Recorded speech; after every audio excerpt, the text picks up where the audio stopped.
오늘은 민수기 9장 15절에서 23절까지 말씀입니다. 오늘 본문 15절을 보니까 성막을 완공하고 나니까 구름이 성막을 덮었다라고 말씀합니다. 그러니까 하나님께서 성막을 기쁘게 받으셨다는 의미이고, 성막 위에 구름이 가득한 것은 하나님께서 임재하신다라는 의미를 가지고 있습니다. 그러니까 성막에 하나님이 임재하신다는 거죠. 그리고 밤이 되면 그 성막 위에 불 모양 같은 것이 나타나서 아침까지 있다가 사라집니다. 그러니까 하나님께서 밤낮으로 임재하시고 이스라엘 백성들과 함께 하신다라는 것을 오늘 말씀하시면서, 그 다음에 구름이 성막 위에서 떠오르면 이스라엘 백성들은 나팔을 불고 행진을 할 준비를 합니다. 그리고 구름을 따라 이들은 움직이게 되죠. 또 구름이 멈추면 이들도 멈추게 됩니다.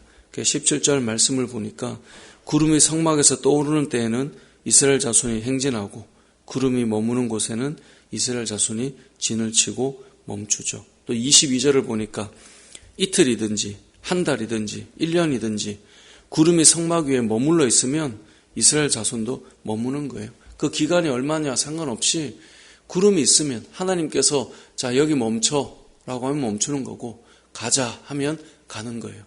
그 상황을 오늘 본문이 우리에게 보여주고 있습니다. 이렇게 이스라엘 백성은 40년 광야의 여정을 보내게 됩니다. 민수기 33장을 보면 광야의 여정을 보내면서 진을 쳤던 곳을 40여 곳을 기록하고 있습니다. 그러니까 1년 동안 40년 동안 1년에 한 차례, 물론 평균적으로 보자면 그렇다는 겁니다. 1년에 한 차례는 멈추는, 그래서 참 많은 곳에 진을 쳤다. 왜냐하면 40여 곳이니까 이제 그렇게 생각할 수도 있고요. 그런데 또 이게 한번 생각해 보면 평균 1년이라고 하니 사람이 1년을 걸을 수는 없잖아요. 그러니까 이제 아마 거기에 멈춰서 있었던 시간들도 길 것이고, 이 가다 쉬다를 여러분 40년을 사람이 걸어 다녀야 된다? 정말 쉬운 일이 아닐 거예요. 아마 참 많이 힘들었을 거예요. 저도 군대에서 제일 힘든 훈련 중에 하나가 3일 동안 행군을 밤낮으로 하는 건데, 그건 정말 힘들더라고요. 그러니까 나중엔 다리가 너무 아프고, 정말 짊어지고 있는 짐을 다 버려놓고 가고 싶을 정도로 이 40km 군장을 메고 가는 게 너무너무 무겁고 힘들더라고요. 이스라엘 백성들의 40년 여정은 광야의 길을 걷는 여정이었거든요. 당연히 쉽지 않았을 거예요. 그들이 그냥 맨몸으로 갔겠어요. 짐도 많았고 가축대도 있었고 아이들도 걸어야 됐고, 그게 쉬운 일이 아니란 말이에요. 그러니까 40여 곳을 쉬었다라고 하지만 어찌 보면 이들이 진을 치고 아예 정착을 하기 전에는 가다가 또 잠깐 쉬자 하고 쉴 수도 있고요.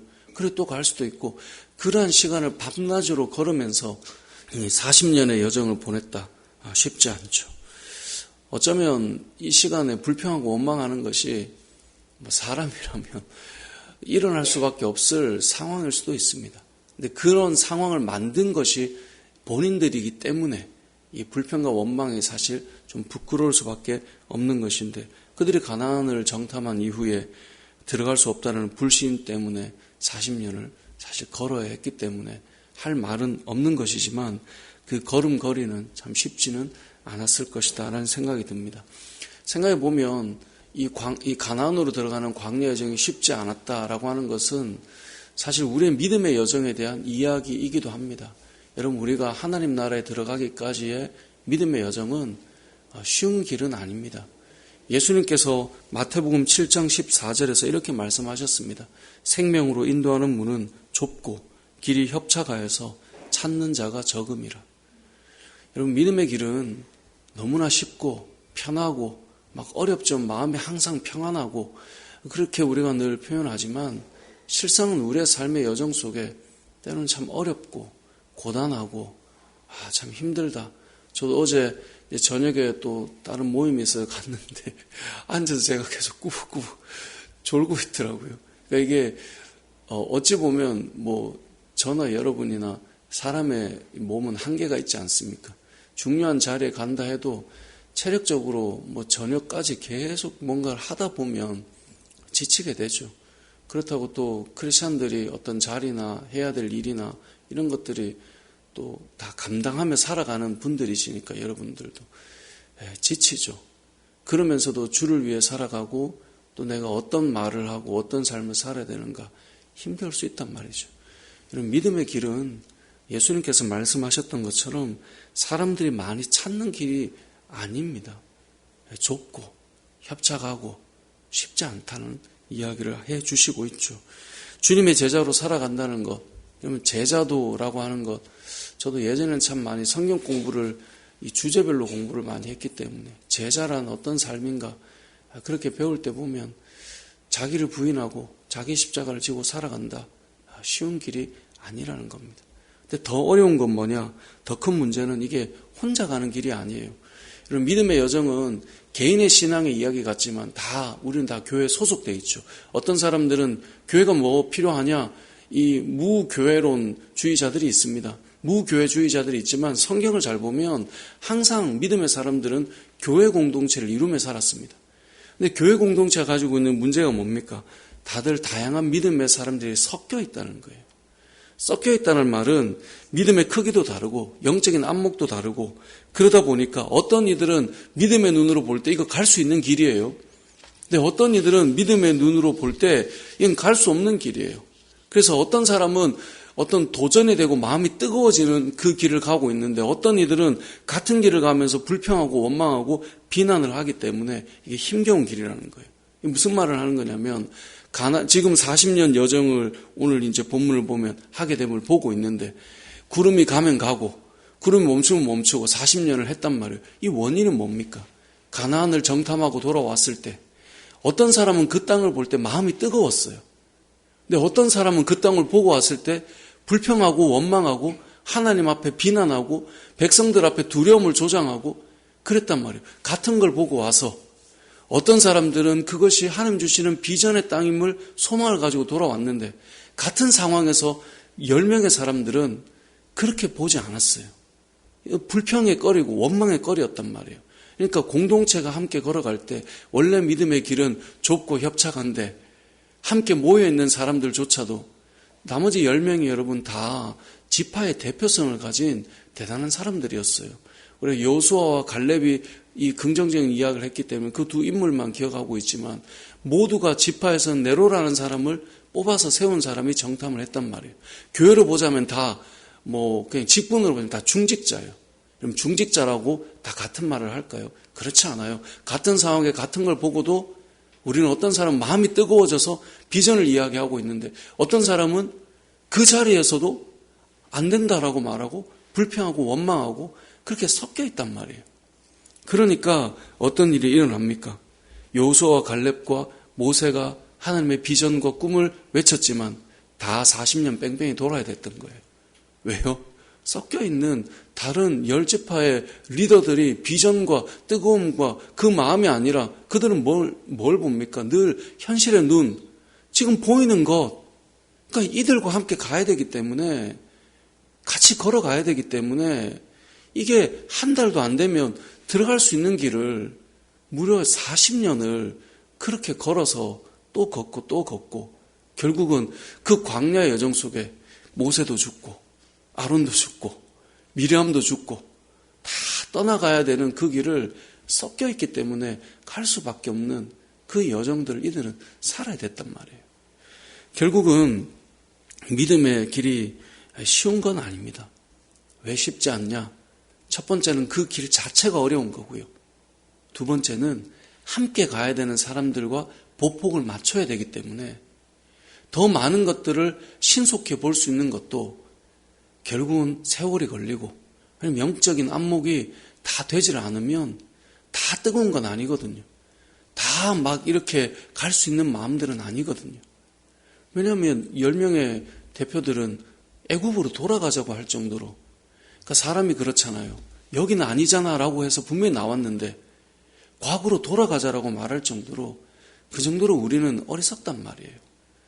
분명히 그게 아니다라고 생각해서 교회에 대한 마음을 가졌지만 결국은 보면 예전에 그 교회를 그려내고 있단 말이에요. 그러니까 그런 모습들이 우리의 모습이고 그래서 이 광야의 여정은 쉽지 않다는 것.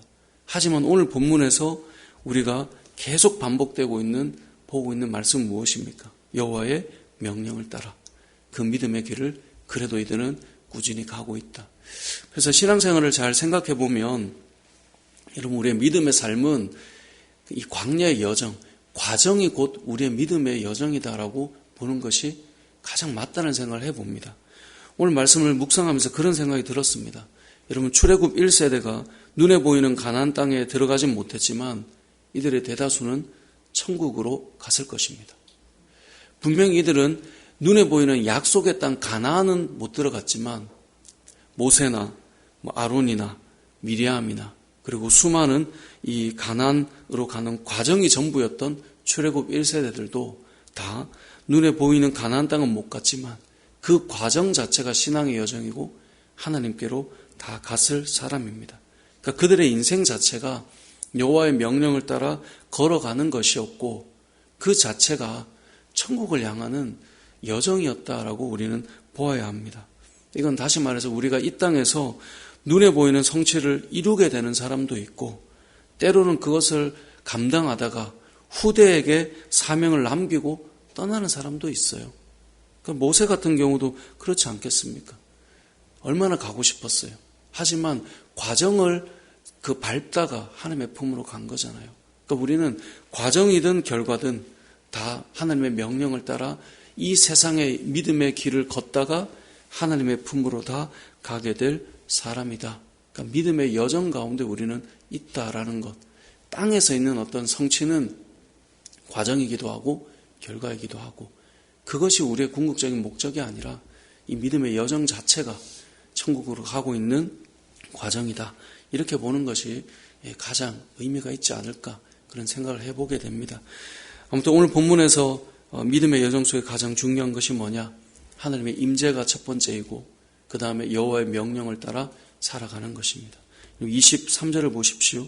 그들이 여호와의 명령을 따라 진을 치고 여호와의 명령을 따라 행진하고 또 모세를 통하여 이르신 여호와의 명령을 따라 여호와의 직임을 지켰더라.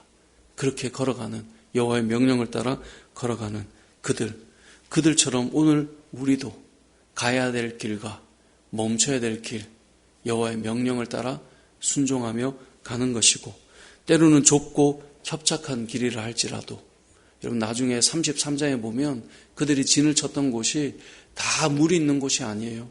어떤 곳은 물이 없는 곳에 여기에 멈출 거다. 이스라엘 백성들 황당하죠. 아니 어떻게 여기에 진을 칩니까?